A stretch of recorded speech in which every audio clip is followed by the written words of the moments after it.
Break के बाद स्वागत है आपका। दिल्ली में शराब नीति को लेकर आम आदमी पार्टी और बीजेपी के बीच जो बड़ा टकराव चल रहा है उसका एक नया राउंड शुरू हो चुका है। डिप्टी सीएम मनीष सिसोदिया ने नई शराब नीति को लेकर पूर्व उपराज्यपाल पर तो सवाल उठाए, तो बीजेपी ने आरोप लगाया कि इस मामले में जांच एजेंसीज की कार्रवाई से ध्यान भटकाने के लिए आम आदमी पार्टी अब पूर्व उपराज्यपाल का नाम घसीट रही है।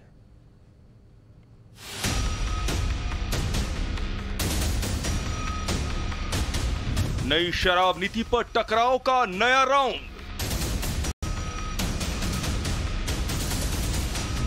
बैकफुट पर आई दिल्ली सरकार का पलटवार।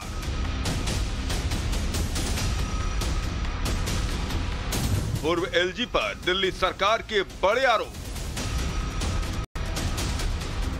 नई शराब नीति को लेकर आरोपों के घेरे में फंसी दिल्ली सरकार और डिप्टी सीएम मनीष सिसोदिया ने आज तत्कालीन एलजी अनिल बैजल पर ठीकरा फोड़ दिया। मई 2021 में ये पॉलिसी पास करके कैबिनेट से पास करके एलजी साहब के पास मंजूरी के लिए भेजी गई। इस पॉलिसी को मंजूरी देने से पहले एलजी साहब ने पूरी पॉलिसी को बहुत ध्यान से पढ़ा और उसमें कई महत्वपूर्ण और बड़े बड़े सजेशन दिए कि इसमें ये परिवर्तन कर दो, ये परिवर्तन कर दो, इस तरह का बदलाव करो। सिसोदिया ने दावा किया कि नई शराब नीति को 2 बार बढ़ने और अपने सुझाव देने के बाद दुकानें खुलने से 2 दिन पहले तत्कालीन एलजी ऑफिस ने अचानक अपना फैसला बदल दिया।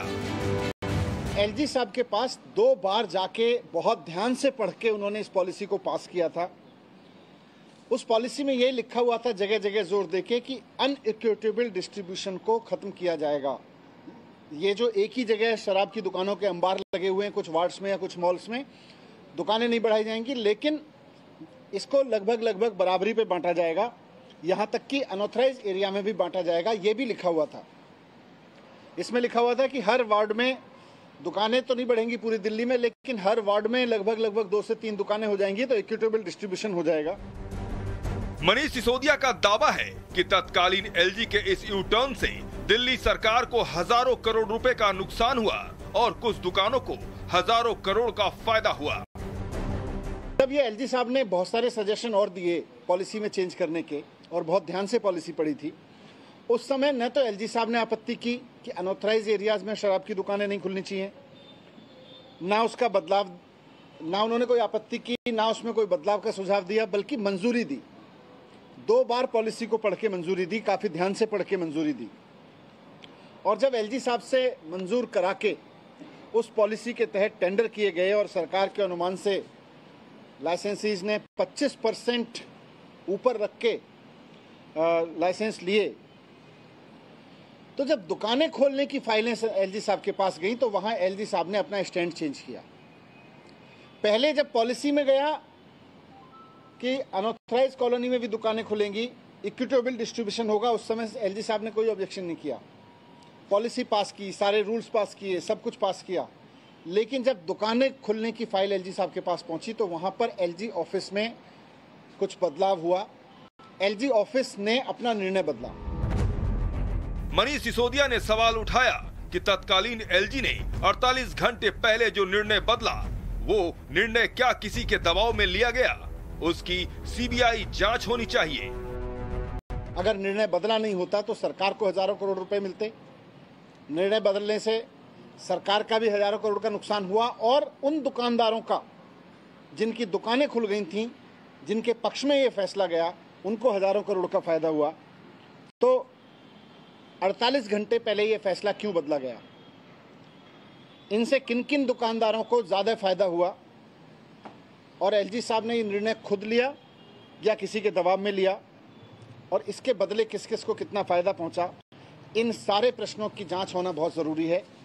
मैंने सीबीआई को लिखा है और मुझे पूरी उम्मीद है कि सीबीआई इस पर निष्पक्षता से जांच करेगी। दिल्ली सरकार की इन बातों का जवाब देने के लिए बीजेपी से संबित पात्रा ने मोर्चा संभाला और सिसोदिया के आरोपों का चुन चुन कर जवाब दिया। हर साल एलजी साहब के पास अनऑथराइज एरिया में दुकानें खुलने की फाइल जाती थी और एलजी साहब उसको अप्रूव करते थे। जब पॉलिसी में लिख के गया कि अनऑथराइज एरिया में दुकानें खुलेंगी, उस वक्त भी उसको अप्रूव किया। लेकिन बाद में जब फाइलों के पे अप्रूवल गया दुकानें खोलने के लिए, उस वक्त एलजी ऑफिस अचानक अपना स्टैंड चेंज करता है और कहता है कि इसके लिए डीडी और एमसीडी की मंजूरी ले लो। मैं आज मिक्स लैंड यूज वाला जो मास्टर प्लान में लिखित रूप से नियम है, वह नियम भी लेकर आया। 15.6.2 the following activity shall not be allowed under mixed use, ये मास्टर प्लान दिल्ली की कहती है। और इसमें कौन से एक्टिविटीज मिक्स्ड यूज में अलाउड नहीं है, तो पॉइंट नंबर ई में आप देख सकते हैं, लिकर शॉप, शराब के दुकान, ये अलाउड नहीं है, ये मास्टर प्लान कहती है। सिसोदिया जी, आपका ये आरोप था कि वो भारतीय जनता पार्टी के कौन लीडर थे जिनके कहने पर एलजी ने इस प्रकार के क्लॉज को हटाया। बीजेपी ने यह सवाल किया कि दिल्ली सरकार ने आज तत्कालीन एलजी को लेकर जो बातें की हैं, वो उन्हें तब क्यों याद नहीं आई जब ये सब हुआ था। नवंबर के महीने में, 2021 नवंबर के महीने में ये पूरी कार्यवाही एलजी ने की थी, और आज अगस्त का महीना है 2022। इतने महीनों तक आपको कुछ सूझा नहीं? एक बार कोई पीसी किया हो, एक बार इस विषय को लेकर आपने विधानसभा में चर्चा की हो, एक बार इस विषय को लेकर आप जनता जनार्दन के सामने आए हो, तो आप बताइए।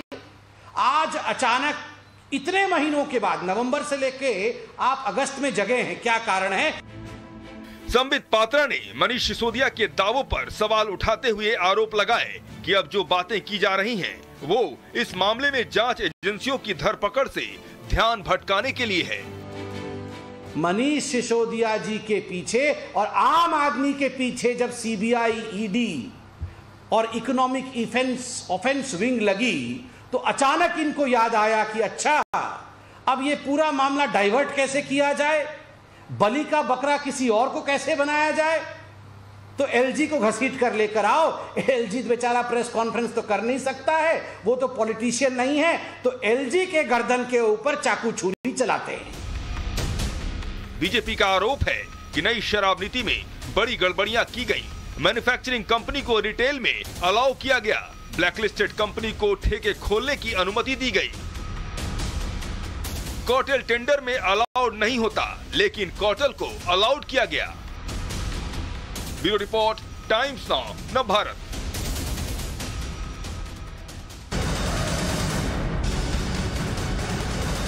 और बड़ी खबर आपको बता दें, दिल्ली में आम आदमी पार्टी के खिलाफ बीजेपी का प्रदर्शन में बीजेपी के कई बड़ी नेता शामिल हैं। प्रवेश वर्मा, आदेश गुप्ता, हंसराज हंस, कुलजीत चहल, कई बड़े नेता बीजेपी के इस प्रदर्शन में हिस्सा ले रहे हैं। तस्वीरें इस वक्त टीवी स्क्रीन पर आपके सामने। आम आदमी पार्टी से जो तकरार है, वो आबकारी नीति को लेकर और कई शिकायतें बीजेपी के नेता इसमें दर्ज करवा चुके हैं। ऐसे में आम आदमी पार्टी ठीकरा उपराज्यपाल पर फोड़ रही है, और दूसरी तरफ बीजेपी किस तरीके से आम आदमी पार्टी के खिलाफ प्रदर्शन कर रही है, उसकी तस्वीरें इस वक्त टीवी स्क्रीन पर आपके सामने है।